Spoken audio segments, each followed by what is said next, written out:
हरे कृष्ण. करूया सुरू. हो चालेल. हा, चालेल. हेच. ओम श्री परमात्मने नमः. अथ षष्ठोऽध्यायः. श्रीभगवानुवाच.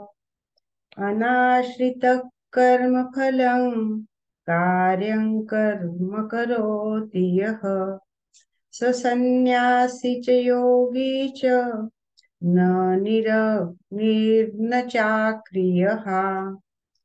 यं यं सन्न्यासमिति प्राहुर्योगन्तो विद्धि पाण्डव. न ह्यसन्न्यस्तसङ्कल्पो योगी भवति कश्चन. आरुरुक्षोर्मुनेर्योगं कर्म कारणमुच्यते. योगारूढस्य तस्यैव शमः कारणमुच्यते. यदा हिनेन्द्रियार्थेषु न कर्म न कर्म स्वनुषज्यते सर्वसङ्कल्पसन्न्यासी योगारूढस्तदोच्यते. उद्धरेदात्मनात्मानं नात्मानमवसादयेत्. आत्मैव ह्यात्मनो बन्धुर् आत्मैव रिपुरात्मनः. बन्धुरात्मा बन्धुरात्मात्मनस्तस्य येनात्मैवात्मना जितः. अनात् अनात्मनस्तु शत्रुत्वे वर्तेतात्मैव शत्रुवत्. जितात्मनः प्रशान्तस्य परमात्मा समाहितः. शीतोष्णसुखदुःखेषु तथा मानापमानयोः.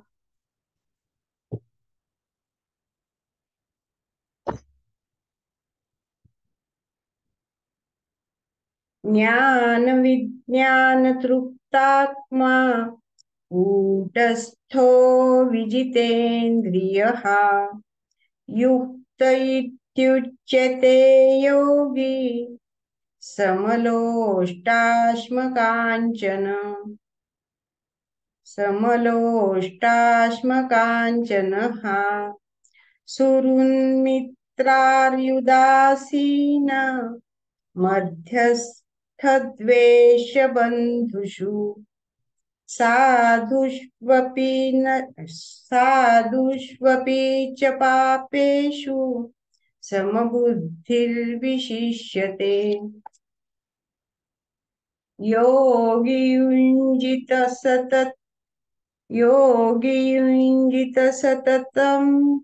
सततम् आत्मानं रहसि स्थितः. एकाकी यच्चित्तात्मा निराशीरपरिग्रहः. शुचौ देशे प्रतिष्ठाप्य स्थिरमानसमात्मनः. नात्युच्छ्रित नात्युच्छ्रितन्नातिनीचैः चैलाजिनकुशोत्तरम्. तत्रैकाग्रं मनः कृत्वा यच्चित्तेन्द्रियक्रियः उपविश्यासने युज्यात्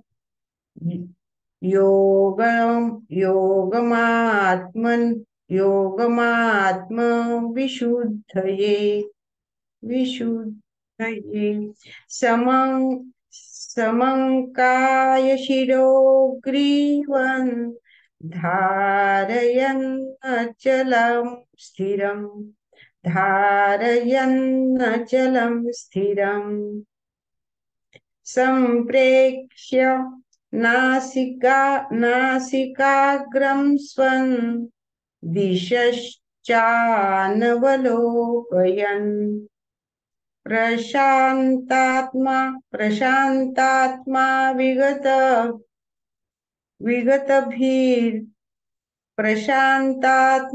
विगतभिर्ब्रह्मचारी व्रते स्थितः मनः संयम्य युक्त आसीत मत्परः युञ्जन्नेवं सदात्मानै योगी नियतमानसः शान्तिर्निर्वाणपरमां मत्संस्थामधिगच्छति नात्यश्नतस्तु योगोऽस्ति न चैकान्तमनश्नतः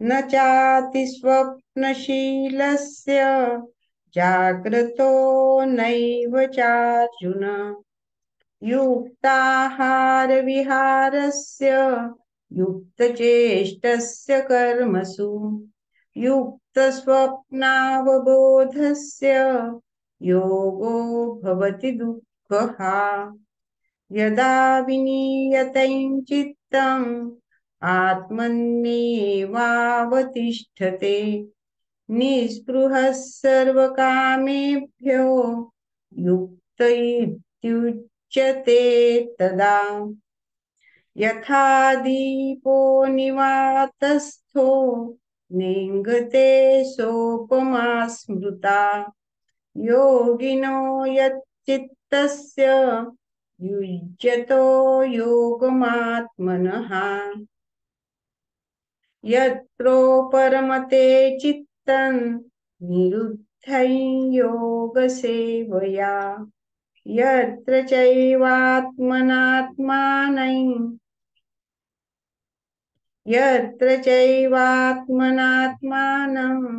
पश्यन्नात्मनि तुष्यति सुखमात्यन्तिकं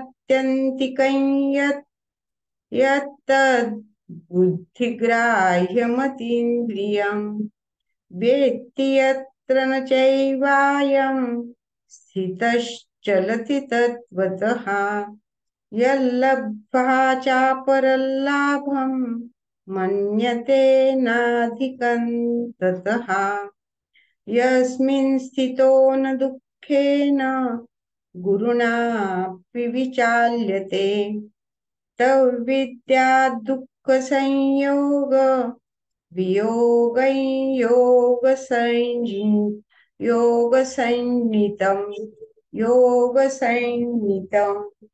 स निश्चयेन योक्तव्यो योगो निर्विण्णचेतसा संकल्पप्रभवान् कामांस् त्यक्त्वा सर्वान् शेषतः मनसैवेन्द्रियग्रामं विनियम्य समन्ततः शनैश्शनैरुपरमेत् बुद्ध्या धृतिगृहीतया आत्मसंस्थं मनः कृत्वा न किंचिदपि चिन्तयेत् यतो यतो निश्चरति मनश्चञ्चलमस्थिरम् ततस्ततो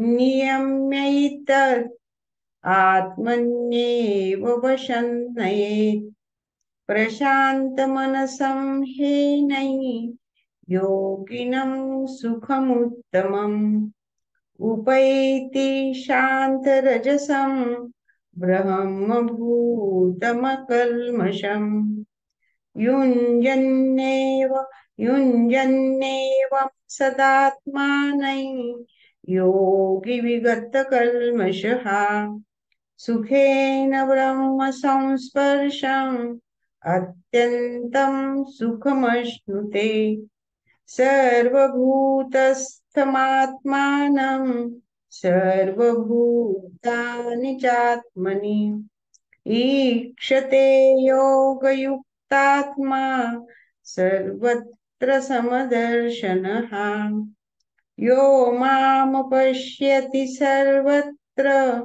सर्वं च मयि पश्यति तस्याहं न प्रणश्यामि स च मे न प्रणश्यति सर्वभूतस्थितं यो मां भजत्येकत्वमास्थितः सर्वथा वर्तमानोऽपि स योगी मयि वर्तते आत्माौपम्येन सर्वत्र समं पश्यति योऽर्जुनः समं समं पश्यति योऽर्जुन सुखं वा यदि वा दुःखं स योगी परमो मतः अर्जुन उवाच योऽयं योगस्त्वया प्रोक्तः साम्येन मधुसूदन एतस्याहं न पश्यामि चञ्चलत्वात् स्थितिं स्थिरा चञ्चलं हि मनः कृष्ण प्रमाथि बलवदृढम् तस्याहं निग्रहं मन्ये वायोरिव सुदुष्करम् श्रीभगवानुवाच असंशयं महाबाहो मनो दुर्निग्रहं चलम् अभ्यासेन तु कौन्तेय वैराग्येन च गृह्यते असंयतात्मना योगो दुष्प्राप इति मे मतिः वश्यात्मना तु यतता शक्यो वाप्तुमुपायतः अर्जुन उवाच अयति श्रद्धयोपेते योगाच्चलितमानसः अप्राप्य योगसंसिद्धिं कां गतिं कृष्ण गच्छति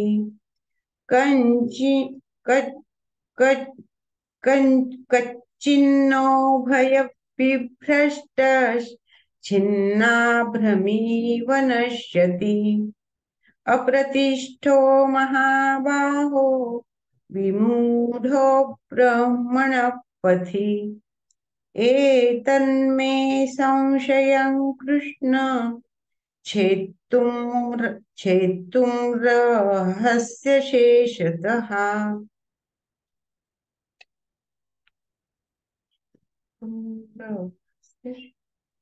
त्वदन्यः संशयस्यास्य छेत्ता न ह्युपपद्यते श्रीभगवानुवाच पार्थ नैवेह नामुत्र विनाशस्तस्य विद्यते न हि कल्याणकृत् कश्चित् दुर्गतिं तात गच्छति प्राप्य पुण्यकृताल्लोकान् उषित्वा शाश्वतीं समाः शुचीनां श्रीमन्ताङ्गेः योगभ्रष्टोऽभिजायते अथवा योगिनामेव कुले भवति धीमताम् एतद्धि दुर्लभतरल्लोके जन्म यदि जन् लोके जन्म यदि जन्म यदि दृश्यम जन्म यदि दृश्यम तत्र तं बुद्धिसंयोग लभते पौर्वदेहिकम् ययतो च ततो भूयस् संसिद्धौ कुरु नन्दन पूर्वाभ्यासेन तेनैव ह्रियते ह्यवशोऽपि सहा जिज्ञासुरपि योगस्य शब्दब्रह्माति वर्तते प्रयत्नाद्यत्मानस्तु योगी संशुद्धकिल्बिषः अनेकजन्म संसिद्धस्ततो याति परां गतिम् तपस्विभ्योऽधिको योगी ज्ञानिभ्योऽपि मतोऽधिकः कर्मिभ्यश्चाधिको योगी तस्माद्योगी भवार्जुन योगिनामपि सर्वेषां मद्गतेनान्तरात्मना श्रद्धावान् भजते यो मां समे युक्ततमो मतः ओम तत्सदिति श्रीमद्भगवद्गीतासु उपनिषत्सु ब्रह्मविद्यायां योगशास्त्रे श्रीकृष्णार्जुन संवादे आत्मसंयमयोगो नाम षष्ठोऽध्यायः श्रीकृष्णार्पणमस्तु। जय श्री हरी कृष्ण। बोल माताजी. हरी खूप बोल. छान. चालेल, सुरू करूया आपण. हरे कृष्ण. सर्वांचं स्वागत आहे. श्री श्री राधा गोविंद इस्कॉन मँगलोरू तर्फे चालवला जाणारा 18 दिवसात भगवद्गीता समजून घ्या या उपक्रमाच्या आज 6व्या दिवशी आपण भेटत आहोत आणि अध्याय 6वा ध्यान योगचा आपण अध्ययन सुरुवात करूया. प्रथम मी मंगलाचरण म्हणते आणि त्यानंतर आपण अध्ययन वर्गाकडे बघूया. हरे कृष्ण. ओम अज्ञानतिमिरान्धस्य ज्ञानाञ्जनशलाकया चक्षुरुन्मिलितं येन तस्मै श्रीगुरवे नमः. श्रीचैतन्यमनोभीष्टं स्थापितं येन भूतले स्वयं रूप कदा मह्यं ददाति स्वपदान्तिकं. हे कृष्ण करुणा सिन्धो दीनबन्धो जगत्पते गोपेश गोपिका कांत राधाकांत नमोस्तुते. तप्त कांचन गौरांगी राधे वृंदावनेश्वरी वृषभानुसुते देवी प्रणमामि हरिप्रिये. नमः ओं विष्णुपदाय कृष्ण पृष्ठाय भूतले श्रीमते भक्तिवेदांत स्वामी इति नामिने.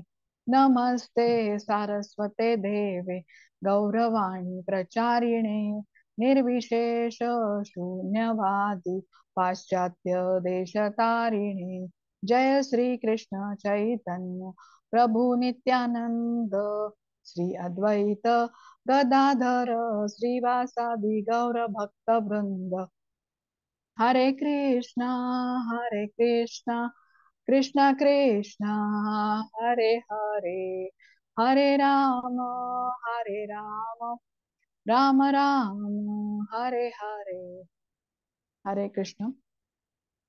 सर्वात प्रथम आपण श्रीला प्रभुपाद यांना साष्टांग प्रणाम करूया, ज्यांनी आपल्याला एवढ्या साध्या आणि सोप्या शब्दामध्ये भगवद्गीता समजावून सांगितली. श्री श्री राधा गोविंद इस्कॉन मँगलोरचे अध्यक्ष नामानिष्ठदास प्रभूजी यांना सादर प्रणाम, ज्यांच्यामुळे हा उपक्रम आपल्याला करणं शक्य झालं. अन्वया माताजींना प्रणाम करते, ज्यांनी मला भगवद्गीता शिकवली. आमच्या सर्वांच्या प्रेरणा पूजा माताजींना प्रणाम करते.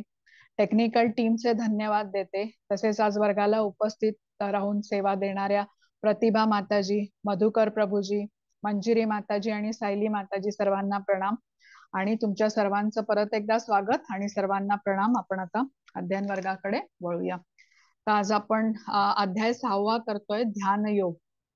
ह्या अध्यायाच्या नंतर आपण 1/3 भगवद्गीतेचं अध्ययन पूर्ण करतोय.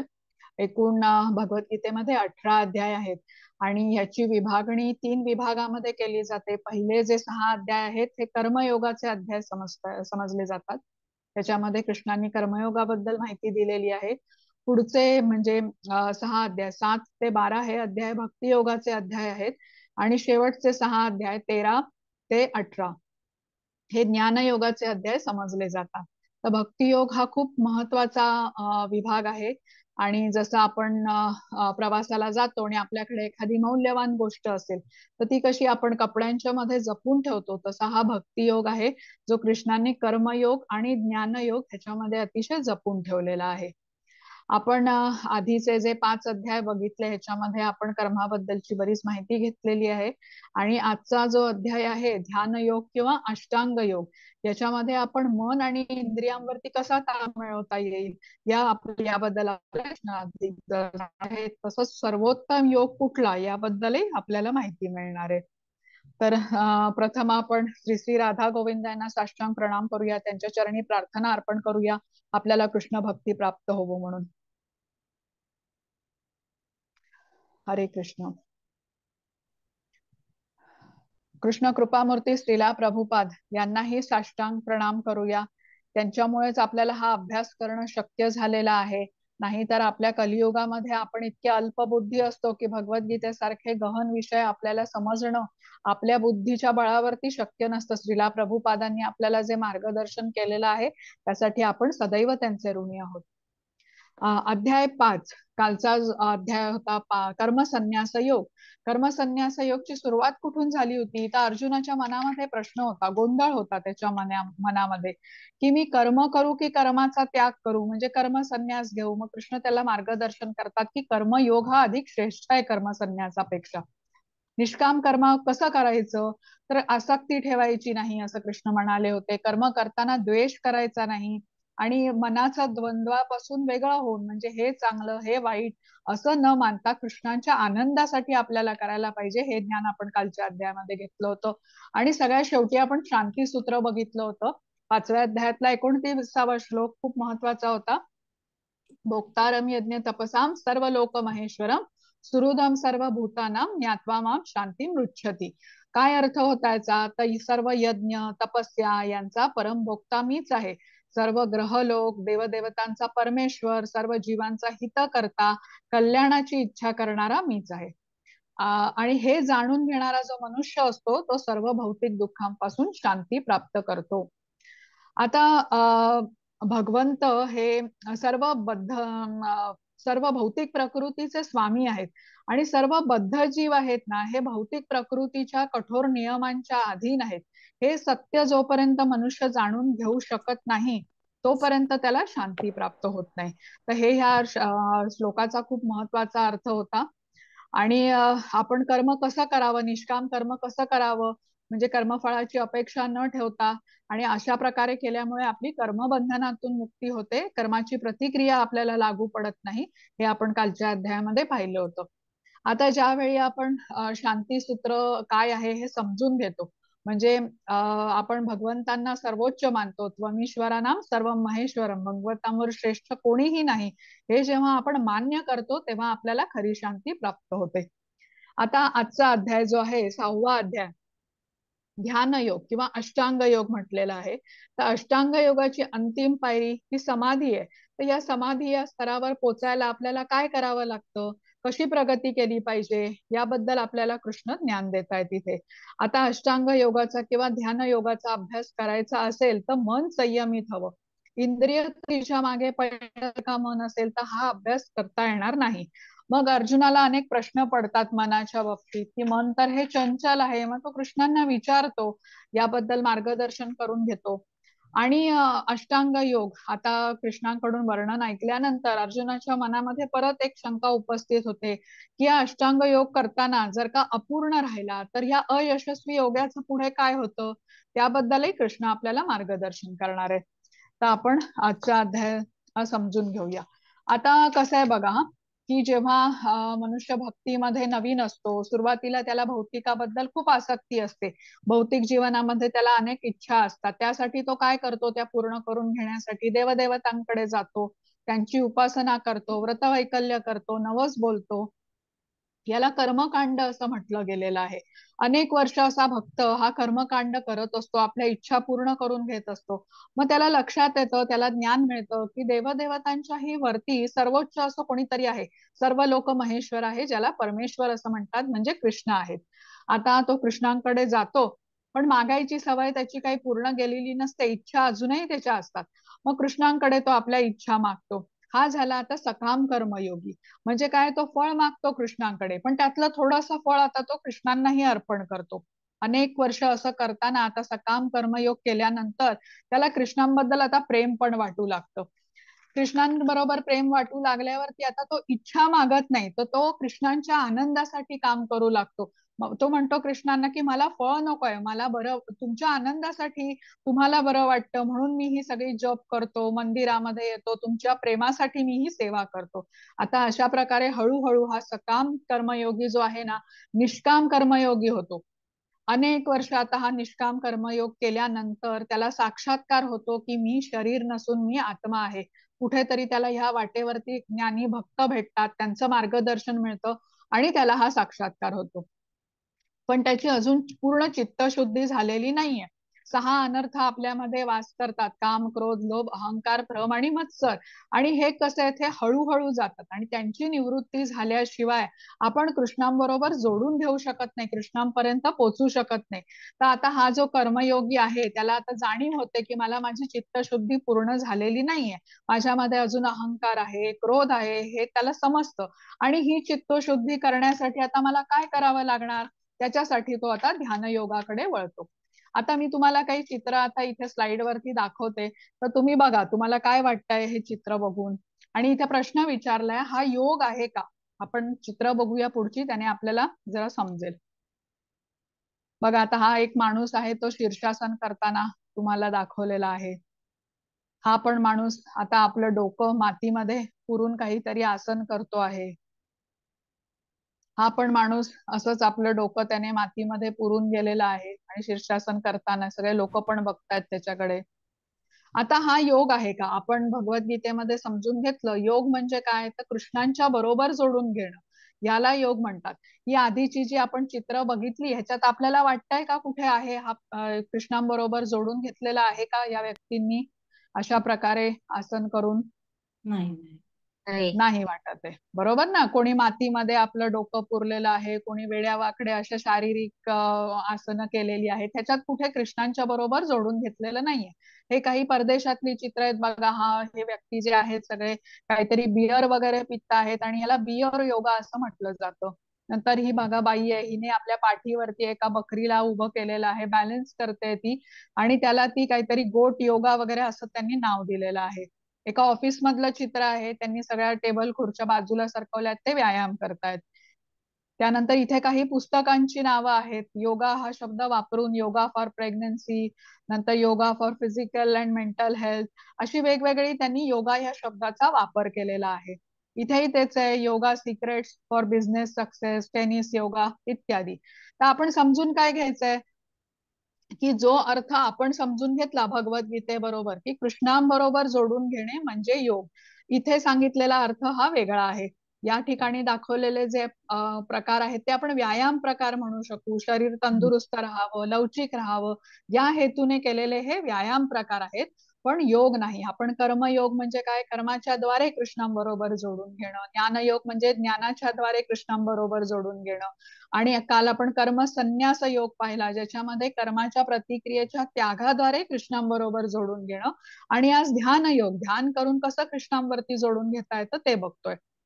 आता योगासन आत्मसाक्षात, म्हणू शकतो ना मॅडम, योगासन आहे ती, योग योग नाहीये, योगासन आहेत. हा योग नाहीये माताजी. आपण योग म्हणजे काय शिकलो, कृष्णांच्या बरोबर जोडून घेणं, हा व्यायाम ही प्रकार असू योगासन आहेत, शकतो. योगासन. हा योगासन आहे, हा व्यायाम प्रकार म्हणू शकतो. आता आपण चौथ्या अध्यायामध्ये जाणून घेतलं बघा, की आत्मसाक्षात्काराच्या मार्गावरती मार्गावरचा मोठा शत्रू कोण तुम्हाला आठवत आहे का? आपण कुठलं काय समजलो होतो? आत्मसाक्षात्काराच्या मार्गावरचा सगळ्यात मोठा शत्रू कोण आहे? हरे कृष्ण माताजी. काम. हा, काम. बरोबर माताजी. आणि हा काम कुठे राहतो? कोण सांगणार? मनात. मनात. आणि अजून 2 ठिकाणी राहतो, 3 ठिकाणी राहतो. त्यातलं मन हे उत्तर बरोबर आहे. अजून 2 ठिकाणं बुद्धी कुठली? बुद्धी बुद्धी. नाही. बरोबर. आणि तिसरं इंद्रिय. आता शत्रूचा संहार करायचा असेल आपल्याला, तर तो कुठे राहतो हे माहिती पाहिजे. म्हणून आपण जाणून घेतलं काम जो आहे, काम म्हणजे काय? अनियंत्रित इच्छा.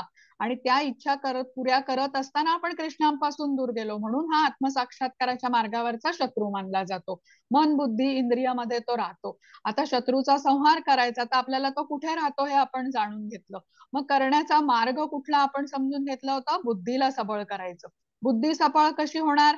जर का ती कृष्ण भावनेमध्ये जोडलेली असेल. मग आता आपल्याला एक एक करून जर का शत्रूचा संहार करायचा असेल, तर पहिला आपण म्हटलं इंद्रियामध्ये राहतो. तर आपण कर्म कशी करतो? इंद्रियांच्या द्वारे करतो. मग इंद्रिय आपण कर्मयोगामध्ये कृष्णांबरोबर जोडून घेतली. मग ज्ञानयोग 4थ्या अध्यायामध्ये आपण काय म्हटलं? बुद्धी सबळ करायची आहे. तर मग बुद्धीला जोडलं म्हणजे ज्ञानयोग केला. ज्ञानाद्वारे आपण कृष्णांबरोबर जोडून घेतलं. आज आपण मनावरती बघणार आहोत, मनाचा अभ्यास करणार आहोत. आता मन कसं असतं? हे इच्छा करतं आणि इंद्रियांच्या द्वारे इंद्रियांना तसं तसं काम करायला लावते आपल्या इच्छा पूर्ण करण्यासाठी. आणि बुद्धी जर का सबळ असेल, तर ती मन आणि इंद्रिय दोन्हीवरती नियंत्रण आणू शकते. पण बुद्धी दुर्बळ असेल, तर मन आणि जे इच्छा करतं, इंद्रिय ती पूर्ण करतात. आणि ते घडवून आणायला जो प्लॅन असतो त्याला बुद्धी सामील होते, जे मनुष्याच्या पतनाला कारणीभूत ठरतं. तर आज आपण मनाबद्दलचा विचार करणार आहोत. तर इथे अष्टांग योग असं म्हटलेलं आहे. अष्टांग योग म्हणजे काय? 8 अंगांनी कृष्णांच्या बरोबर जोडून घेणं. आता ही 8ही अंग जी आहेत ना, ती एकत्रित येऊन योगाभ्यासाची एक पूर्ण अशी रचना तयार करतात. म्हणजे भक्कम पाया तयार करतात असं म्हणूया या अभ्यासाचा. आता आपण थोडस त्याच्याबद्दल सखोल जाणूया.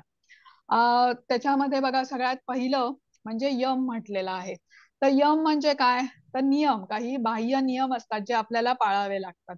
त्यातला पहिला नियम कुठला आहे? अहिंसा म्हटलेला आहे. अहिंसा म्हणजे कोणत्याही प्रकारची हिंसा करायची नाही. सॉरी, हिंसा करायची नाही.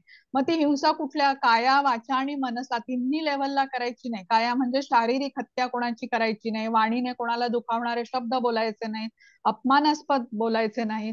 आणि मनसा मानसिक लेवलमध्ये कोणाची भावना आपल्याला दुखवायची नाही.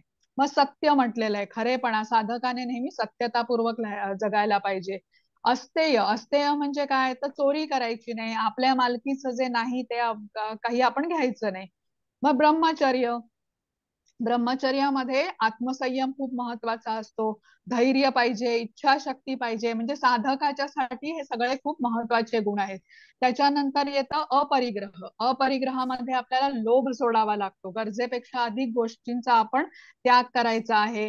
आणि साधं आयुष्य जगायला या सगळ्या गोष्टी आता या साधकाला मदत करतात. मग दुसरा टप्पा आहे तो अष्टांग योगाचा, त्याला नियम म्हटलेला आहे. नियम म्हणजे अंतर्गत नियम त्या साधकाला काही पाळावे लागतात. त्याच्यामध्ये पहिला नियम आहे शौच. शौच म्हणजे शुद्धता. शरीर, वाणी आणि मन या तिघांच्याही लेव्हलला त्याने शौच पाळले पाहिजे. मग संतोष, संतोष म्हणजे समाधान म्हटलेलं आहे.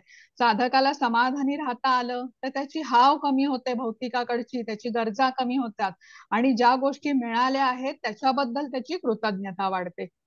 मग तपस, तपस म्हणजे कसं? स्वयंशिस्त. साधक नियंत्रण ठेवतो आपल्या वर्तनावरती आणि त्याद्वारे ही तपस्या करतो. मग स्वाध्याय आहे पुढची स्टेप. स्वाध्यायामध्ये कसा? तो स्वतःचा अभ्यास करतो, ज्ञान घेतो आणि त्याद्वारे स्वतःमध्ये सुधारणा घडवून आणतो. मग ईश्वर प्रणिधान, ईश्वर प्रणिधान मध्ये एकनिष्ठता असतो भगवंतांच्या प्रती. तो दिव्यत्वाला शरण जातो. आणि आता ह्या सगळ्या गोष्टी आपण ज्या आता 10 गोष्टी शिकलो यम आणि नियम मध्ये, या सगळ्या जेव्हा तो व्यवस्थित करू शकतो त्यावेळेला त्याने पहिल्या 2 पायऱ्या पार केल्या असं म्हणता येतं. मग तिसरी स्टेज आहे आसन. आसन म्हणजे आपण समजलं योगासन. ही शरीर लवचिक किंवा तंदुरुस्त ठेवण्यासाठी मदत करण्यासाठी करणाऱ्या शारीरिक व्यवस्थित विविध गोष्टी किंवा स्थिती म्हणूया आपण. तर स्थिरम सुखम आसनम असं म्हटलं जातं. तर अशी शारीरिक स्थिती की ज्यात आपण शांतपणे काही काळ बसू शकतो, ह्याला आसन म्हटलेलं आहे. आता ही स्थिती जर का आरामदायी नसेल, आपण त्या स्थितीमध्ये काही काळ बसू शकत नसू, आपल्याला दुखत असेल बसताना, तर ती अयोग्य म्हटली जाते. आपल्याला वेगवेगळे आसनं माहिती आहेत, पद्मासन माहितीये, वीरासन माहितीये, भद्रासन माहितीये. प्रत्येकाच्या शरीराच्या अवस्थेप्रमाणे कुठल्या स्थितीमध्ये तो बसू शकतो हे वेगळं वेगळं होऊ शकतो. महत्व काय आहे इथे की त्या स्थितीमध्ये त्या व्यक्तीला काही काळ न हलता ध्यान करण्यासाठी बसता येणं हे आवश्यक आहे. आता पुढची स्टेज आहे प्राणायाम, म्हणजे श्वास नियंत्रण करण्याची प्रक्रिया. तर प्राण म्हणजे काय, तर श्वास, आणि आयाम म्हणजे त्याच्यावरचा संयम, म्हणजे श्वसनाचा हा अभ्यास आपण म्हणू शकतो. ती ही महत्वाची स्टेप आहे. पुढचा म्हणजे प्रत्याहार म्हटलेला आहे. आता प्रत्याहार म्हणजे काय, तर विकासामध्ये, आध्यात्मिक प्रगतीच्या विकासामध्ये, हा योगाभ्यास करण्याच्या विकासामध्ये येणारे जे काही अडथळे आहेत त्या सर्व गोष्टींपासून दूर राहायचं.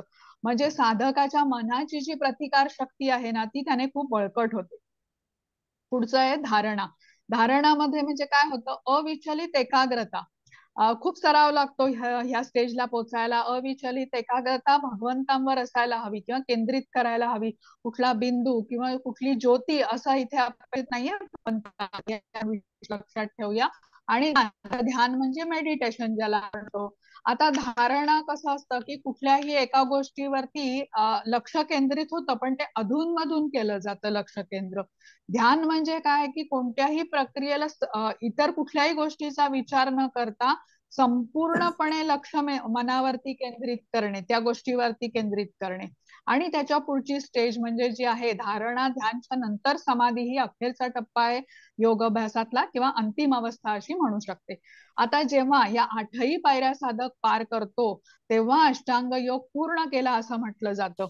नाही तर ह्या योगाला अपूर्ण मानलं जातं. म्हणजे आता एखाद्याने प्राणायामावरती आपलं प्रभुत्व ठेवलं किंवा तो आसनं करू शकत असला, यम पाळत असला, पण त्याने पूर्ण समाधी अवस्थापर्यंत गाठली नाही, तर हा योग अपूर्णच मानला जाईल. हा, मंजिरी माताजी वाचता.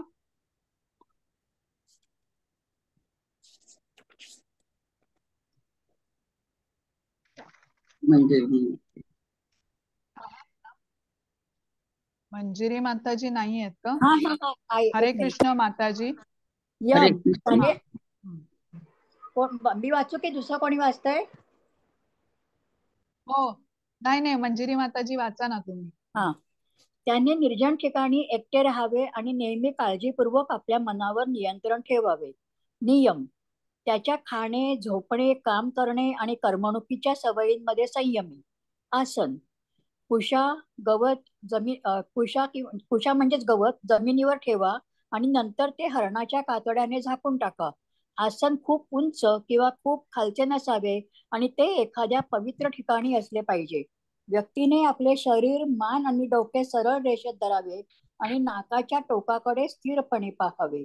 अशा प्रकारे चंचल, दबलेल्या मनाने भयरहित लैंगिक जीवनापासून पूर्णपणे मुक्त होऊन माझे ध्यान करावे. प्राणायाम: बाहेर जाणाऱ्या श्वासाची इनकमिंग मध्ये आणि येणाऱ्या श्वासाची आउटगोईंग मध्ये होणारी हालचाल थांबवण्याचा सराव करावा आणि अशा प्रकारे शेवटी ट्रान्स मध्ये राहा. हरे कृष्ण.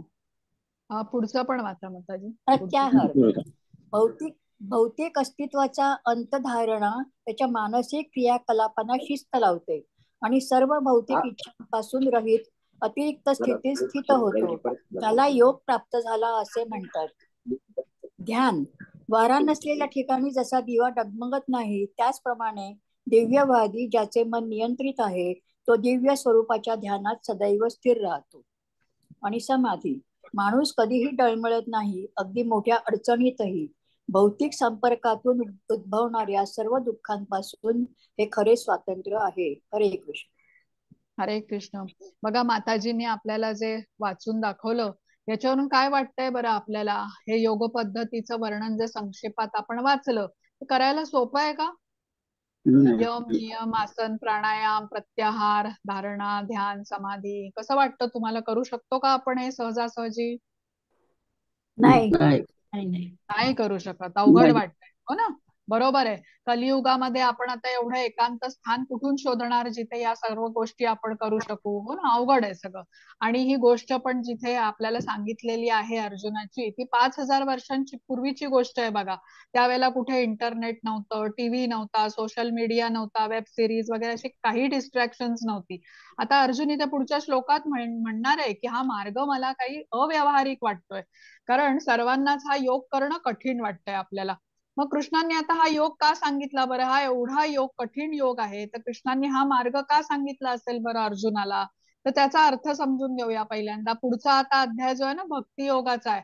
आता भक्ती योगच त्यांनी सांगितला असा. भक्ती योग करायला कसा आहे? सोपा आहे, सरळ आहे, सर्वांना जमेल असा आहे तो.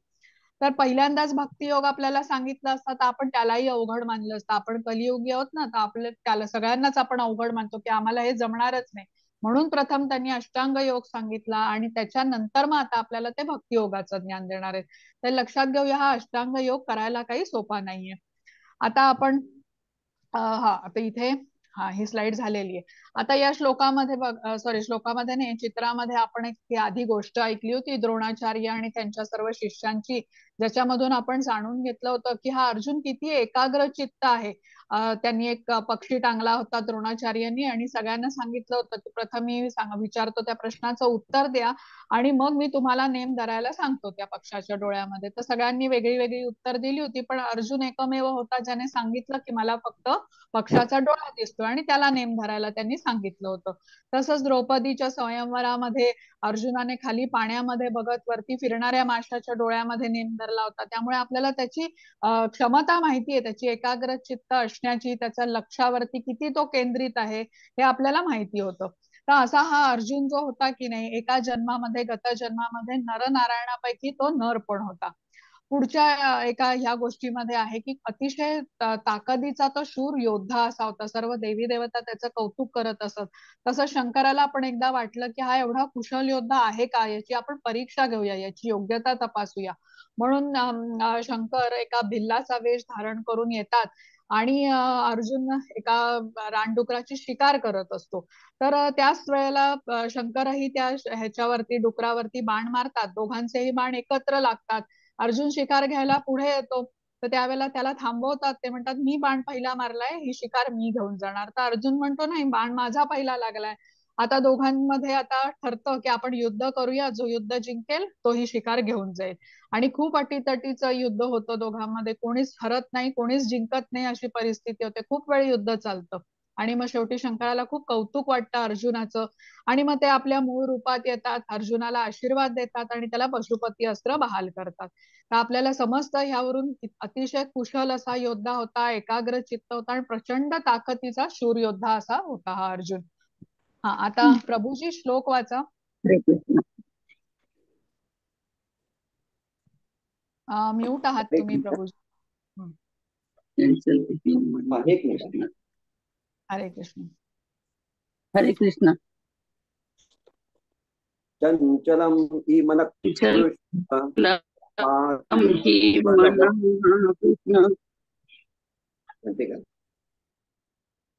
बोला बोला प्रभूजी, मी म्यूट केलंय आता. नाही, त्या मॅडम म्हणत होत्या म्हणून मी थांबलो. हो हो, नाही त्यांना केलं मी. हरे कृष्ण.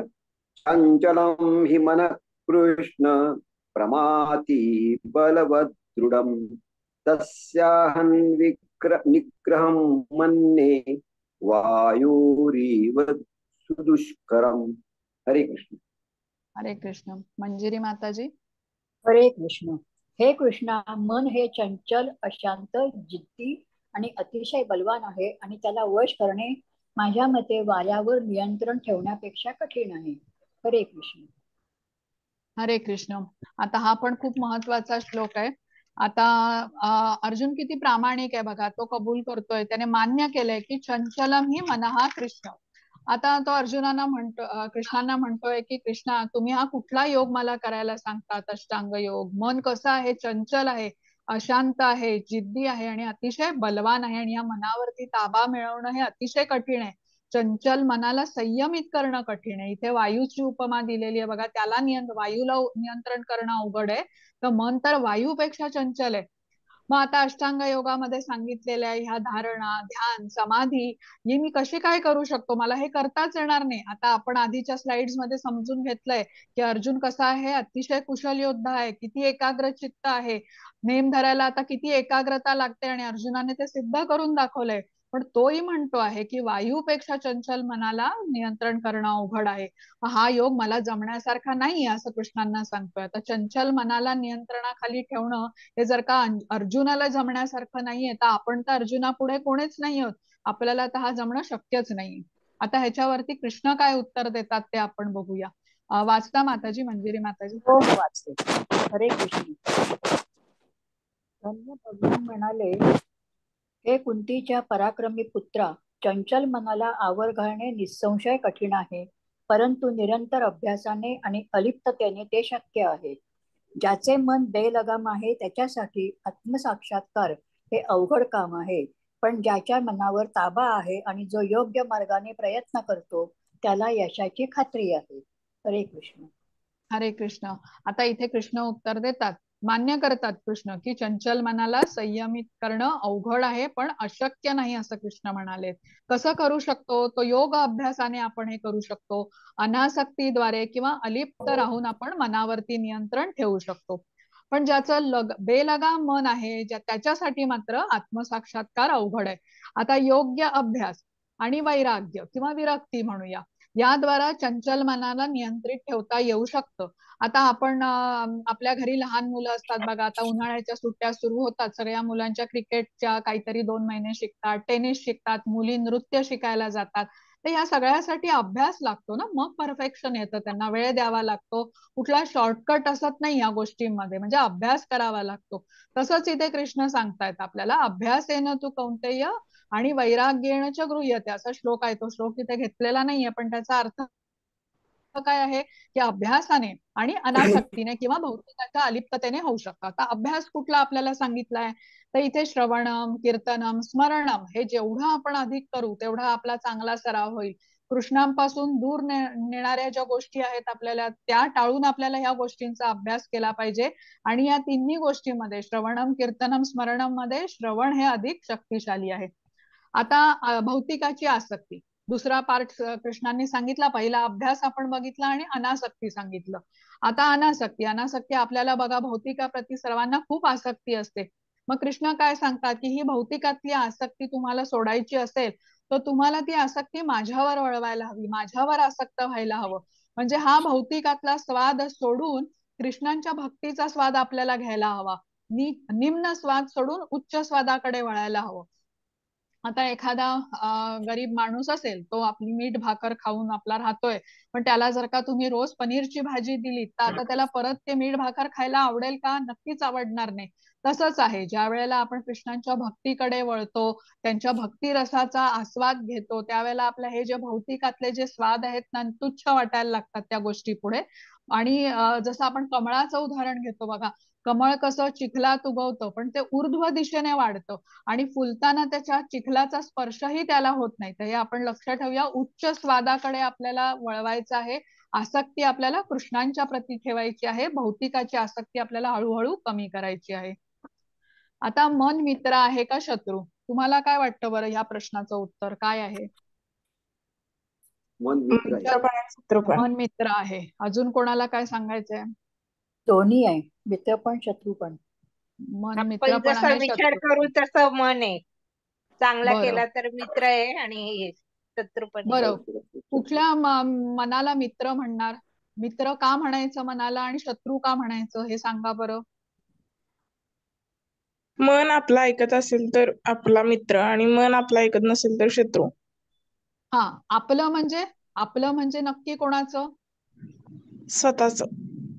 हा, पण म्हणजे का कोणाचं? आणि आपण जे बुद्धीचं. म्हणतो, आपण बुद्धी. म्हणतो ते बरोबर आहे का योग्य आहे, हे कसं ठरणार? कृष्णाने सांगितलेल्या गोष्टींवर. हा बरोबर. आता यू गॉट द पॉइंट, कळलं. आता जे मन आपल्या नियंत्रणात आहे, आता बुद्धीद्वारे जोडलेलं आहे, जी बुद्धी कशी आहे? कृष्णांच्या बरोबर जोडलेली आहे.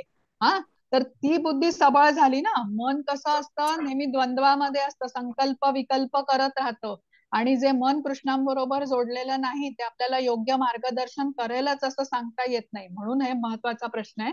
आता ह्याचा अर्थ असा की माताजींनी सांगितलेलं बरोबर आहे की जे मन आपल्याला कृष्ण भक्तीमध्ये पुढे न्यायला मदत करतं, कृष्णांचं स्मरण करायला आपल्याला लावतं, ते आपलं मित्र झालं. पण जे मन आपल्याला कृष्णांच्या विस्मरणात ठेवतं, भौतिकाकडचं आकर्षण आपलं वाढवतं, ते आपलं शत्रू झालं. आता मन कसं आगीसारखं म्हटलं गेलेलं आहे. आग जर का बघा नियंत्रणात असेल ना तर ती चमत्कार घडवून आणते. आपण रॉकेट लॉन्च वगैरे करतो ना त्यावेळेला कसं नियंत्रणात असते ती आग, किती शक्तिशाली असते, तेव्हा तिचा उपयोग होतो. किंवा सूर्याची उष्ण आपल्यापर्यंत नियंत्रित स्वरूपात जेव्हा पोहोचते ना तेव्हा ती आपल्याला खूप चांगली वाटते. तीच जेव्हा अनियंत्रित होते, जेव्हा आता जंगलामध्ये आग लागते तेव्हा कशी ती विनाशक होते. तर लक्षात ठेवूया इथे आपल्याला की मन जर का आपल्याला कृष्णांकडे जवळ जायला मदत करत असेल हे खूप चांगलं. आता जे मन आपल्याला ईश्वराच्या बरोबर आपण जोडून घेतो ते योगाच्या दृष्टीने आपण जातो, आणि जे भौतिकाबरोबर जोडतं ते भोग म्हटलं जातं. आपल्याला काय करायचंय, आपल्याला उच्च स्वादाकडे मनाला वळवायचं आहे. आस्वाद कुठे, कृष्ण भक्तीचा आपल्याला द्यायचा आहे. आणि मन आणि इंद्रियांचा जो लगाम आहे, जो बुद्धी, त्याद्वारे आपण नियंत्रित करू शकतो. हा वाचा माताजी. हरे कृष्ण. ज्याने मनावर विजय मिळवला आहे त्याच्यासाठी मन हे सर्वोत्तम मित्र आहे, परंतु जो तसे करण्यात अयशस्वी ठरला त्याचे मनच सर्वात मोठे शत्रू असेल. हरे कृष्ण. बरोबर. आता समजलं ना मन मित्र आहे का शत्रू, ह्याचं उत्तर आपल्याला मिळू शकतं आपण कसे वागतो या दृष्टीने. हा माताजी परत पुढची स्लाइड वाचायची. हो वाचते. हरे कृष्ण. अर्जुन म्हणाला, हे कृष्ण, जो आरंभी आत्मसाक्षात्काराच्या मार्गाच्या श्रद्धेने स्वीकार करतो परंतु नंतर सांसारिक आसक्तीमुळे मार्गभ्रष्ट होतो आणि यामुळे योग सिद्धी प्राप्त करू शकत नाही, अशा अयशस्वी योग्याला कोणती गती प्राप्त होते? योगभ्रष्ट योगी 6:41. योगभ्रष्ट योगी पुण्यात्म्याच्या लोकांमध्ये अनेकानेक वर्षे सुखोपभोग घेतल्यानंतर पुन्हा गुणवान कुटुंबामध्ये किंवा वैभवशाली कुटुंबामध्ये जन्म घेतो. आणि 6:42. किंवा योगाच्या प्रदीर्घ अभ्यासानंतर अयशस्वी झाल्यास तो त्याचा जन्म अशा अतिंद्रिय लोकांच्या कुटुंबात घेतो जे निश्चितच शहाणपणाने महान आहेत. असा जन्म या जगात नक्कीच दुर्मिळ आहे. हरे कृष्ण. हरे कृष्ण. बघा आपण आता सुरुवातीला समजून घेतलं अष्टांग योगाच्या 8 पायऱ्या जेव्हा पार करतो तेव्हा तो योग पूर्ण झाला असं म्हटलं जातं. आता अर्जुनाच्या मनामध्ये शंका आहे की जो अष्टांग योगी अभ्यास करतोय पण तो जर का अयशस्वी झाला तर त्याचं काय होतं, ह्याचं उत्तर कृष्णांनी इथे दिलेलं आहे. आता अर्जुनाने हा जो प्रश्न विचारला तसाच विचार आपल्या मनात पण येऊ शकतो की आता आपण भक्ती मार्गावरती वाटचाल करतोय, भगवंतांची प्राप्ती करण्याचा प्रयत्न करतो आहे, तर आपल्याला होईल का बरं भगवंतांची प्राप्ती? आता आपण भौतिक तर सोडतोय, म्हणजे एक आपण बाजू सोडलेली आहे आणि भगवंतांची प्राप्ती पण आपल्याला झालेली नाही, आपण मध्ये आहोत कुठेतरी. तो होणार का नाही का आपण भौतिक सोडूयाच नको? आता बघा भौतिक गोष्ट ही अशी आहे ना की तिने कोणालाच आजपर्यंत सुख दिलं नाही, भौतिकाचा आनंद घेऊन कोणी आजवर सुखी झालेलं नाहीये, पण भगवंतांची प्राप्ती ही निश्चित होणार आहे. आपण दुसऱ्या अध्यायामधला 40वा श्लोक, नेहाभिक्रमण नाशोस्ती प्रत्यवायो न विद्यते स्वल्पमपि अस्य धर्मस्य त्रायते महतो भयात. काय अर्थ घेतला होता इथून समजून आपण की या प्रयत्नामध्ये, भक्तीच्या प्रयत्नामध्ये कुठलाही हानी किंवा ऱ्हास नाहीये, आणि या मार्गातील अल्प प्रगती पण मनुष्याचा फार मोठ्या भयापासून संरक्षण करते. आपण कुठलं भय म्हटलं होतं? अधःपतनाचं भय, म्हणजे प्राण्याच्या शरीरामध्ये पुढचा जन्म होणं, याला अधःपतनाचं भय म्हटलं जातं. आता भौतिक जगामध्ये बघा आपण भौतिक स्तरावरती कुठलंही कार्य करतो ना ते आपल्याला काम पूर्ण करावं लागतं, नाहीतर सर्व आपले प्रयत्न निष्फळ होतात. जसं की आता एखाद्या विद्यार्थ्याने कुठला अभ्यासक्रम जॉईन केला आणि मध्येच सोडून दिला तर त्याला डिग्री मिळते का? नाही, त्याला शेवटच्या वर्षापर्यंत अभ्यास करून ती परीक्षा पास करावी लागते, तेव्हाच त्याला ते अभ्यासक्रम पूर्ण केल्याचं सर्टिफिकेट मिळतं, जे वापरून आता तो नोकरी घेऊ शकतो आणि पैसे कमवू शकतो. म्हणजे आता इथे कसं आहे, भक्ती मार्गामध्ये प्रारंभ केलेलं काम पूर्ण जरी नाही झालं तरी त्याच्यात हानी होत नाही. स्वतः कृष्ण सांगतायत आपल्याला इथे की कृष्ण भावनेमध्ये सुरू केलेलं कर्म अपूर्ण जरी राहिलं ना तरी त्याचे परिणाम मात्र शाश्वत राहतात. म्हणजे छोटीशी सेवा प्रामाणिकपणे जर का केलेली असेल तर ती मौल्यवान मानली जाते आणि कृष्ण त्याचा स्वीकार पण करतात त्या सेवेचा. हे खूप महत्वाचं आहे. भौतिकामधलं कुठलंच कार्य असं नसतं. भौतिकामधलं सर्व कार्य आपल्याला 100% पूर्ण झाल्या वाचून त्याचा लाभ मिळत नाही.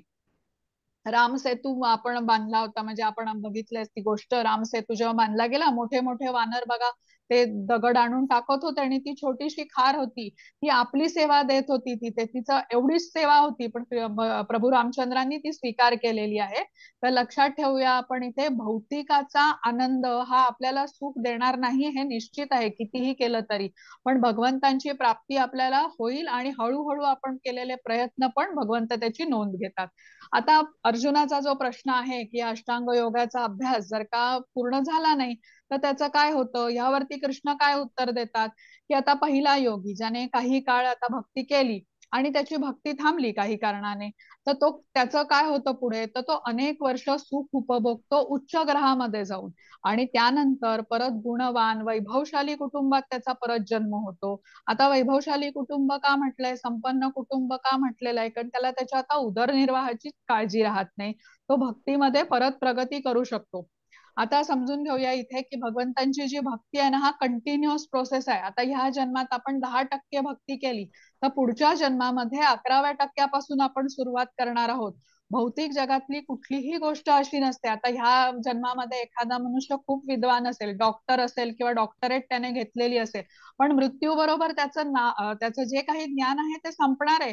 पुढच्या जन्मी त्याला ज्ञान हे परत सुरुवातीपासून घ्यावं लागणार आहे. तो घेऊन जाऊ शकणार आहे का पुढच्या जन्मात? घेऊन जाऊ शकणार नाहीये. तर इथे लक्षात घेऊया की पुढील जन्मात त्याला ते शिक्षण परत घ्यावं लागतं भौतिक जन्मामध्ये, ह्या जन्मी काहीही त्याने केलं असेल तरी. पण आपल्या भक्तीमध्ये कार्य असं होत नाही. भक्ती आपण जिथे थांबवतो तिथून पुढे ती पुढच्या जन्मात सुरू होते. आणि पुढच्या श्लोकामध्ये 42व्या श्लोकामध्ये आपल्याला काय सांगितलंय की आता एखादा योगी ज्याने प्रदीर्घ काळ हा योग केला आणि त्यानंतर त्याची भक्ती थांबली तर त्याचा पुढचा जन्म भक्तिमय कुटुंबातच होतो आणि अतिशय लहानपणापासून तो आता आपली भक्ती सुरू करतो. उत्तरोत्तर त्याची अधिकाधिक प्रगती होत राहते आणि अशा कुटुंबामध्ये पुढे आचार्य गुरु वगैरे बनतात आणि असा जन्म दुर्मिळ म्हटलेला आहे. हा, आता इथे ना योगा लॅडर दाखवलेली आहे, शिडी समजूया ह्याला. आता 3ऱ्या अध्यायामध्ये बघा आपण कर्मयोग समजून घेतला, 4थ्या अध्यायामध्ये आपण ज्ञानयोगाचं अध्ययन केलं आणि आजच्या अध्यायामध्ये आता ध्यान योग समजतोय. तर या शिडीची सगळ्यात वरची जर का पायरी तुम्ही बघितली तर तिथे भक्ती योग असं लिहिलेलं आहे. भक्ती योगाच्या माध्यमातून, भक्ती योगाच्या पुढे कृष्ण तुम्हाला दिसत आहेत बघा, म्हणजे भक्ती योगाच्या माध्यमातूनच आपल्याला कृष्णांची प्राप्ती होऊ शकते. आता कर्मयोगामध्ये आपण इंद्रिय नियमन शिकलो, म्हणजे इंद्रियांना कृष्णांच्या सेवेमध्ये कसं लावायचं त्याचं ज्ञान घेतलं. ज्ञानयोगात आपण काय बघितलं की बुद्धीला सबळ केलं, ज्याद्वारे आपण इंद्रिय आणि मन दोन्ही नियमित करू शकू. मग कृष्णांच्या सेवेमध्ये बुद्धीला कसं लावायचं ह्याबद्दल आपण जाणून घेतलं. आजच्या अध्यायामध्ये आपण काय बघतोय, मनाला नियमन करणं बघतोय, मनाला कसं कृष्णांच्या सेवेमध्ये लावता येईल ह्याचा आपण अभ्यास करतोय. भक्ती योगामध्ये कसं असतं की इंद्रिय, मन, बुद्धी आणि आत्मा सर्वच कृष्णांना समर्पित असतं. आता भक्ती योग हा शेवटचा टप्पा मानला जातो आणि आपण त्या शिडीमध्ये बघितलं तर मग आपल्याला हे सर्व टप्पे म्हणजे कर्मयोग, ज्ञानयोग, अष्टांग योग असं पार करत ती शिडी चढायची आहे का भक्ती योगापर्यंत पोहोचायला? तर नाही, आपण डायरेक्ट भक्ती योग पण करू शकतो. हे खूप महत्वाचं आहे. याबद्दल आपण पुढे अजून जाणून घेऊया. हा, वाचता माताजी? हो, वाचते. हरे कृष्ण. आणि सर्व योगींमध्ये जो नेहमी माझ्यामध्ये मोठ्या श्रद्धेने राहतो, दिव्य प्रेममय सेवेत माझी उपासना करतो, तो योगात माझ्याशी सर्वात घनिष्ठपणे एकरूप होतो आणि सर्वांमध्ये सर्वोच्च असतो. हरे कृष्ण. हरे कृष्ण. आता सर्वोच्च योगी कोण ह्याचं उत्तर कृष्णांनी इथे दिलेलं आहे. कृष्ण म्हणतात की दिव्य प्रेमाने जो माझी उपासना करतो तो श्रेष्ठ योगी आहे.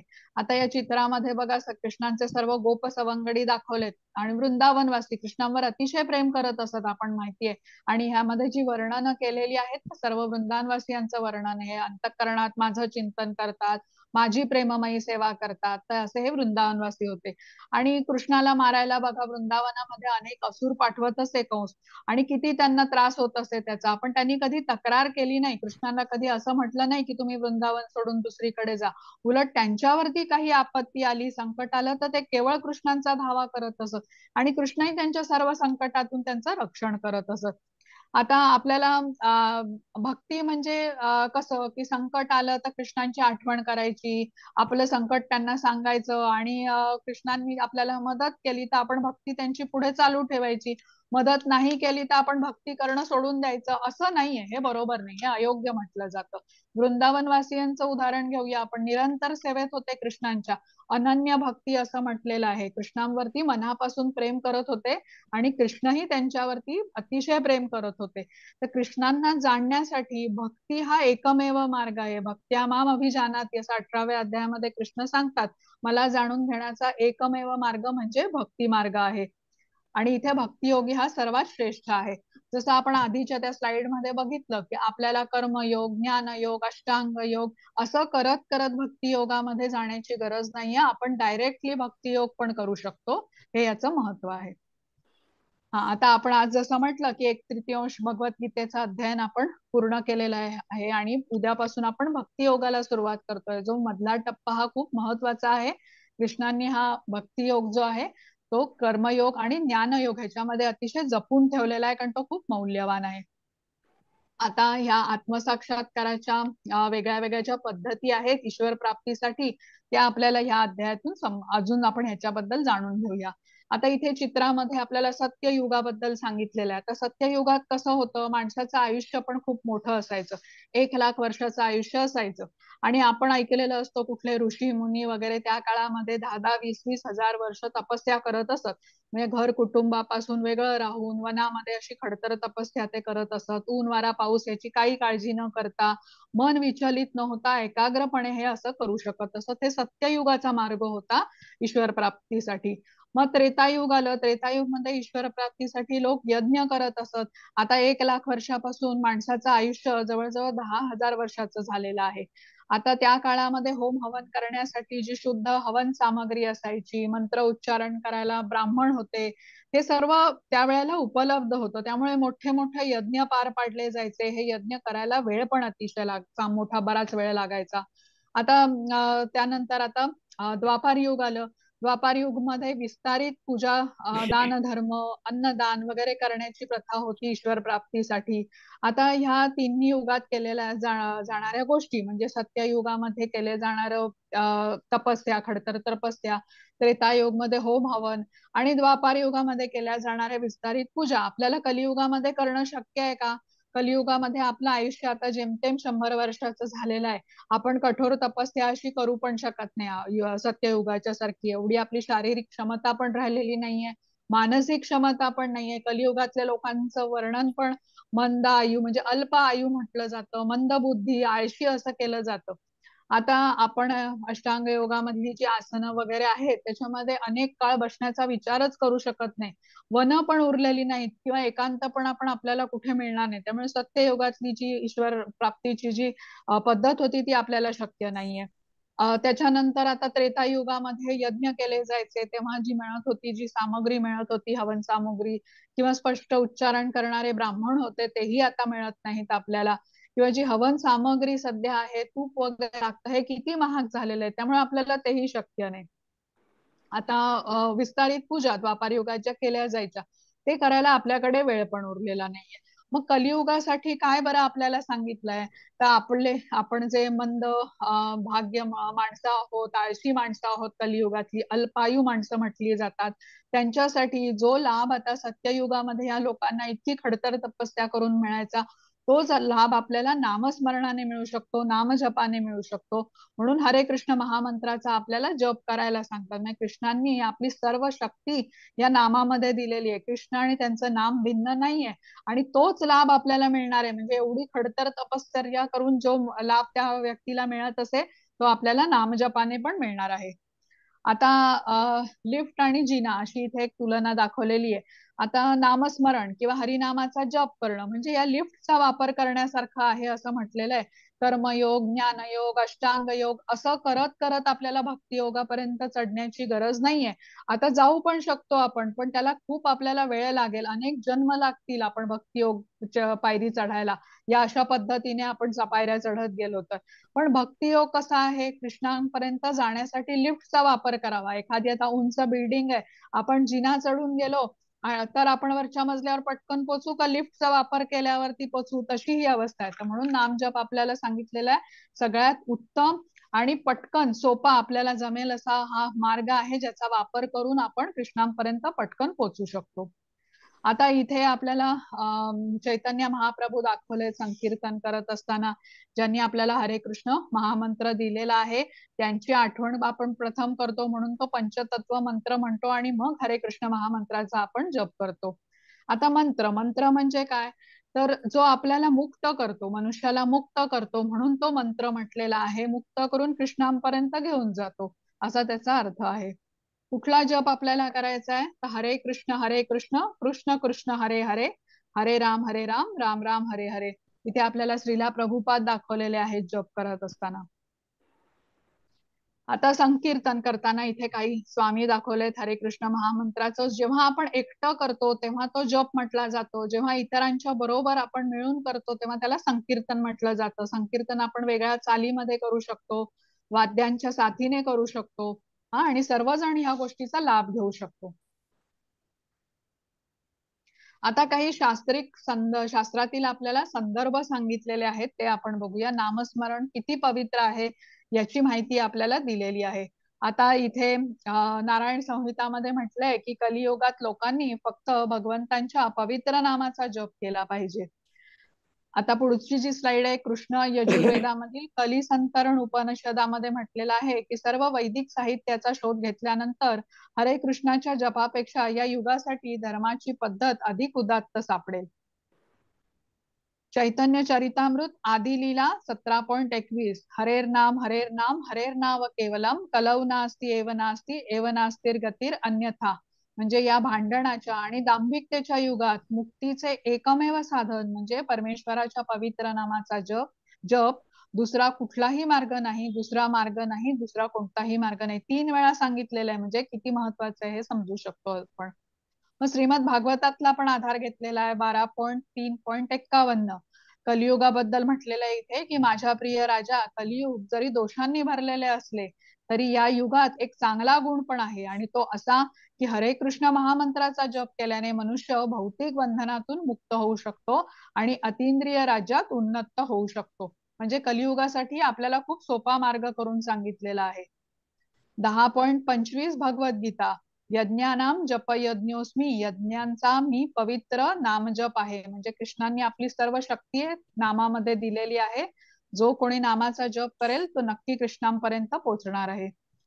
श्री चैतन्य चरितामृत अंत्यलीला 20.16 हे परमपुरुष भगवंत, तुझ्या पवित्र नामातच जीवाचे सर्व सौभाग्य आहे आणि म्हणून तुझी अनेक नावे आहेत जसे की कृष्ण, गोविंदा, आणि तू या नामामध्ये आपले सर्व सामर्थ्य गुंतवले आहेस आणि ते लक्षात ठेवण्यासाठी कोणतेही कठोर आणि जलद नियम नाहीत. आता आपण हे सर्व शास्त्रीय संदर्भ पाहिले.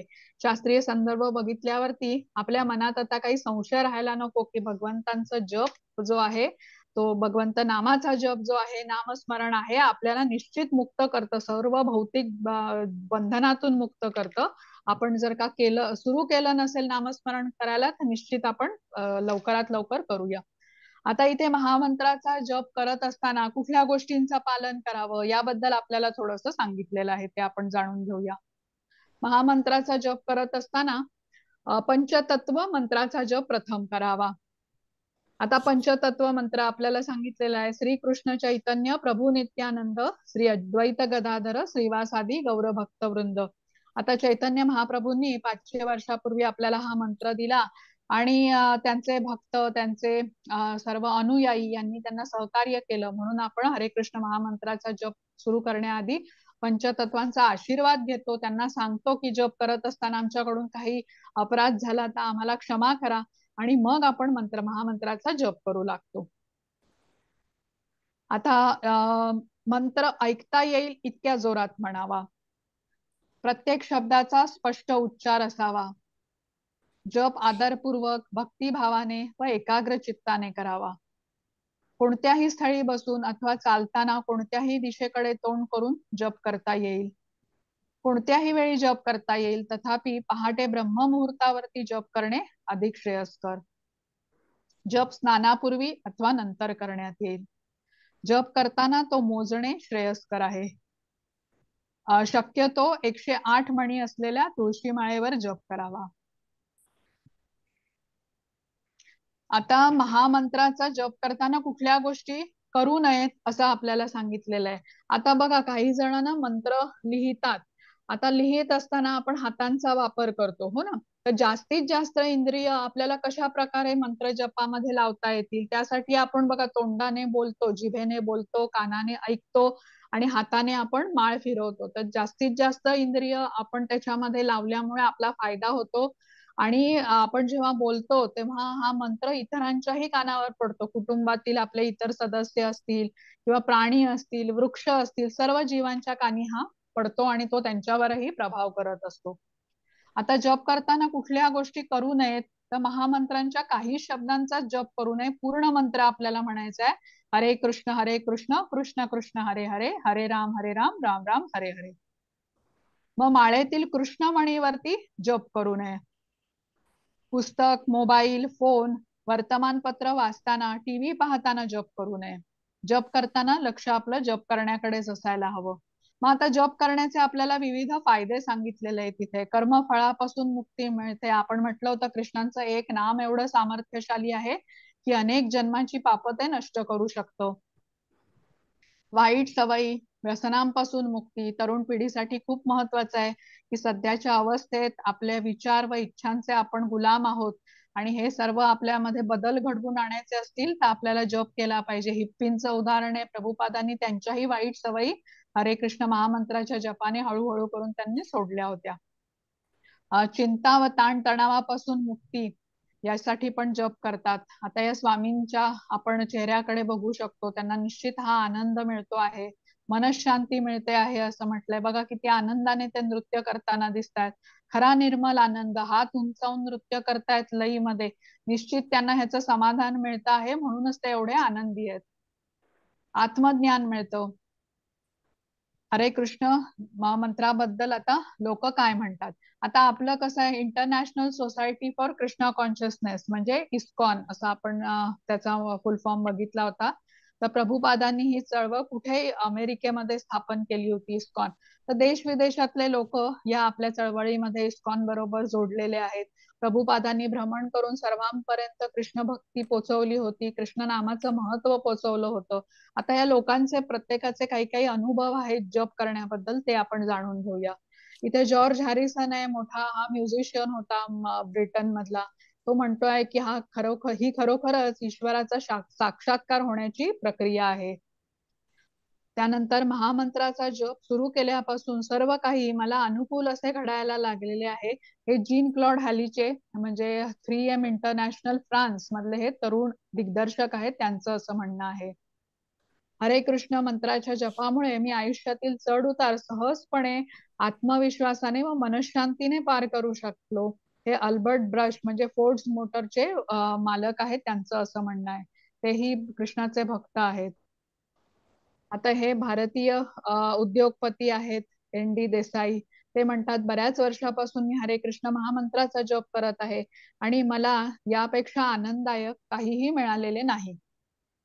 हरे कृष्ण मंत्राचा जप केल्याने मला माझ्या आयुष्यातील सर्व चढ उतारांचा मोठ्या आत्मविश्वासाने आणि मनशांतीसह सामना करण्यास मदत झालेली आहे. ऋषिकेश मफतलाल हेही भारतातले आहेत, त्यांचं असं म्हणणं आहे. आता ही एक मॉडेल आहे, डच मॉडेल आहे. ती काय म्हणते की जप केल्याने मला वाईट सवयी सोडण्यास मदत झाली, त्यामुळे माझी इतर गोष्टींकडे पाहण्याची दृष्टी बदलली आहे. तुम्ही तिच्या पेहरावामध्येच बघा, वेषांतर तिचं झालेलं आहे. आता ती भक्त झाली आहे आणि तिने आपल्या वाईट सवयी सगळ्या सोडलेल्या आहेत. ही पण एक विकी ओव्हर्टन नावाची अग्रगण्य युरोपियन मॉडेल आहे. तीही म्हणते की हरे कृष्ण महामंत्राचा जप सुरू केल्याने मला प्रचंड आनंद होतो आहे. ब्रूस क्लिन्सबर्ग सैन्यातले अधिकारी आहेत हे. हरे कृष्ण भक्तांबरोबर सहवास सुरू केल्याने आणि महामंत्राचा जप केल्यावर माझ्या जीवनाकडे बघण्याचा दृष्टिकोन अधिक उजळ झालेला आहे. महामंत्रामुळे तणाव, नैराश्य, अज्ञानाची पद्धत लक्षणीयरित्या कमी होते आणि चांगुलपणाची पद्धत लक्षणीयरित्या वाढते. डेव्हिड युनिव्हर्सिटीमध्ये मास्टर ऑफ सोशल सर्व्हिसेस मध्ये हे काम करतात. त्यांनी संशोधनाद्वारे हा काढलेला निर्णय आहे, निष्कर्ष आहे. तर जेव्हा मी चिंताग्रस्त असते तेव्हा मला जप करून खूप शांत वाटते. मी छोट्या छोट्या गोष्टीमध्ये आता स्त्री आहे ही, तिचं असं म्हणणं आहे.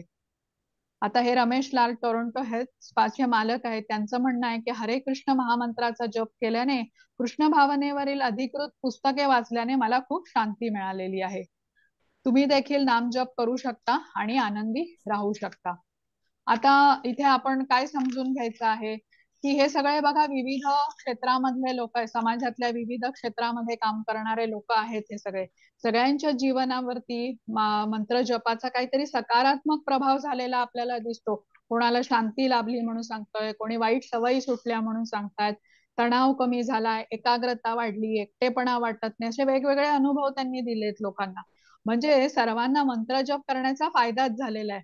आता ह्यांच्यापैकी काही लोक खूप यशस्वी आहेत, प्रसिद्ध आहेत, त्यांच्याकडे खूप पैसा आहे, पण मनशांती मात्र त्यांना जपाने मिळालेली आहे. किंवा सर्व काही जण ह्यांच्यापैकी आपल्यासारखे सर्वसामान्य जीवन जगणारी पण आहेत, पण मंत्र जप केल्याने त्यांनाही खूप लाभ झालेला आहे, फरक जाणवलेला आहे. तर आपणही सुरू केला नसेल तर आपण मंत्र जप लगेच करणं सुरू करायचंय. 8 ते 10 मिनिटाचा वेळ लागतो बघा एक माळ जपायला 108 म्हणांची. सरावाने तो अजूनही कमी होतो. आता आपल्याला मंत्र जप करून कसा आपल्यामध्ये परिवर्तन घडून येतो हे आपण स्वतः अनुभव ह्याच्यावरून करू शकतो. आता ह्याच्या पुढचं आपण बघूया. हा, आता इथे आपला अध्याय संपलेला आहे. तर काय बघितलं बरं आपण या अध्यायामध्ये? तर अष्टांग योग बद्दल आपल्याला कृष्णाने माहिती दिली. त्याच्या पायऱ्या कुठल्या? तर यम, नियम, आसन, प्राणायाम, प्रत्याहार, धारणा, ध्यान आणि समाधी. मग अर्जुन कृष्णांना म्हणाला की चंचलम ही मन, हा कृष्ण म्हणजे मन कसं आहे, वायूपेक्षा चंचल, आणि ते संयमित कसं करायचं हे फार अवघड आहे. मग कृष्ण उत्तर देतात की अभ्यासाने आणि अनासक्तीने, की म्हणजे अलिप्ततेने आपण मनाला चंचल संयमित करू शकतो, चंचल मनाला. मग अर्जुनाचा प्रश्न होता की अष्टांग योगाच्या मार्गावरती अभ्यास करणारा योगी जेव्हा अयशस्वी होतो तेव्हा त्याचा पुढे काय होतं? तर कृष्ण सांगतात की त्याने ह्या जन्मात केलेली भक्ती वाया जात नाही. पुढे त्याचा जन्म असा होतो की जिथून त्याची भक्तीमधली प्रगती सुरू राहते पुढे. आणि नंतर मग कृष्ण सांगतात की सर्व योगांमध्ये भक्ती योग हा सर्वश्रेष्ठ आहे. आता हे ऐकल्यावरती अर्जुनाला फार बरं वाटतं, कारण कृष्णांनी सांगितलेला हा जो अष्टांग योग आहे तो त्याला काही जमण्यासारखा नव्हता. तर जेव्हा कृष्ण म्हणतात की भक्ती योग हा सर्वश्रेष्ठ आहे तेव्हा त्याला अतिशय आनंद होतो. आता श्रीला प्रभुपाद आपल्याला सांगतात की हे जे आपण ना सर्व भगवंतांचे अंश आहोत बघा, आणि भगवंत कसे आहेत तर पूर्ण आहेत, आणि पूर्णत्वाची सेवा करणं हा आपला धर्म आहे. आता आपल्याला काही कर्माच्या प्रतिक्रियेमुळे प्रतिकूल परिस्थिती जर का आली तरी आपण भगवंतांची सेवा करणं सोडायचं नाही, आपण करत राहायचंय. कुठलाही मार्ग आपण निवडलेला असेल, श्रवणम करत असू, कीर्तनम करत असू, स्मरणम करत असू, शेवटची पायरी हा भक्तियोगच आहे. त्यानंतर आपल्याला भगवंतांची प्राप्ती होणार आहे. आणि निष्काम कर्म जे आहे ना, हा या भागावर या मार्गावरचा आरंभ म्हटला जातो. आता अंश कसा आहे, पूर्णापासून आलेला आहे, आणि त्याची सेवा करणं हा त्याचा धर्म म्हणायचा, आणि त्याला ओढ कुठली असणार, त्या पूर्णत्वाचीच असणार. म्हणजे गंतव्य स्थान काय आहे आत्म्याचं, तर कृष्णधामात पोचायचंय. आता तिथे पोचायला जो सहज सुलभ मार्ग आहे, जो आचरणात सोपा आहे, हा भक्तियोग जो आहे तो आता आपण पुढच्या अध्यायापासून म्हणजे 7व्या अध्यायापासून उद्या शिकूया. तर इथे आपला अध्याय संपलेला आहे. आता तुम्हाला काही प्रश्न असतील तर मी घेते, आणि माताजी, सायली माताजी, तुम्ही हे थांबवू शकता आता रेकॉर्डिंग. हो हो. हरे कृष्ण माताजी.